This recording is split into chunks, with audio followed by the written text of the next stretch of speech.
Hi, இன்னைக்கு நம்ம JS ஃபேஷனில் நம்ம என்ன கலெக்ஷன் பார்க்க போகிறோம் அப்படின்னு பார்த்தீங்கன்னா, தென்பட்டி காட்டன் தான். சம்மர் வரப்போகுது, அதனால நல்ல ஒரு வெயிலுக்கு இதமாக இருக்க மாதிரி சாரீஸு இனிமேல் நம்ம சேனலில் நிறையா கொண்டு வர போகிறோம். அதில் வந்து ஃபஸ்ட்டு தென்பட்டி காட்டன் கொண்டு வந்திருக்கோம். அதில் 2 டிசைன் நம்மக்கிட்ட அவைலபிள் இருக்குது. இந்த மாதிரி தான் இருக்கும். அதோட பார்டர் பார்த்தீங்கன்னா அழகாக இந்த மாதிரி ஒரு டிசைன் கொடுத்துருக்காங்க. அதோட ப்ளவுஸ் வந்து இதிலே வந்து பிளைன் பிளவுஸ் இருக்கும். கலர்ஸ் காட்டுறேன். இது எதாவது பிடிச்சிருந்துச்சுன்னா ஸ்கிரீன்ஷாட் பண்ணி ஸ்கிரீனில் தெரியுற நம்பருக்கு வாட்ஸ்அப் பண்ணுங்க.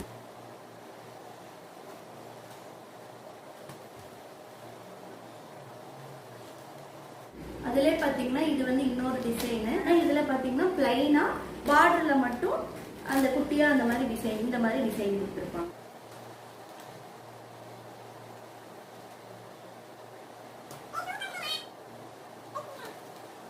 நீங்க எந்த பேஜ்லயுமே இந்த பிரைஸ்க்கு நீங்க வாங்க முடியாது. இதோட பிரைஸ் என்னன்னு பாத்தீங்கன்னா ஜஸ்ட் 350 மட்டும்தான், பிளஸ் ஷிப்பிங் சார்ஜ் வரும். உங்களுக்கு எது பிடிச்சிருக்கோ டக்குன்னு ஸ்கிரீன்ஷாட் பண்ணி ஸ்கிரீன்ல தெரியுற நம்பருக்கு வாட்ஸ்அப் பண்ணுங்க. தேங்க்யூ.